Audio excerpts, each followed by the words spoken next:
यो पानी परेर बिजोग छ। मोदीलाई पनि धेरै गाह्रो भइरहेको छ बिचारा। यसरी यहाँनिर मान्छेहरू चिया खानीको लाइन लागेर आउँछन्।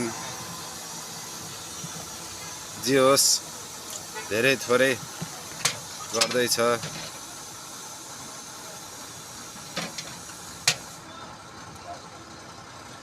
यो चाहिँ उता देखिएको चाहिँ यो चाहिँ इन्डियाको बर्डर हो। त पारी जति पनि हरियो देखिरहेको छ त्यो नेपाल पर्यो। यो आउने गाडीहरू नेपालबाट आइरहेको छ। यसको चिया बेच्नेको जारी छ।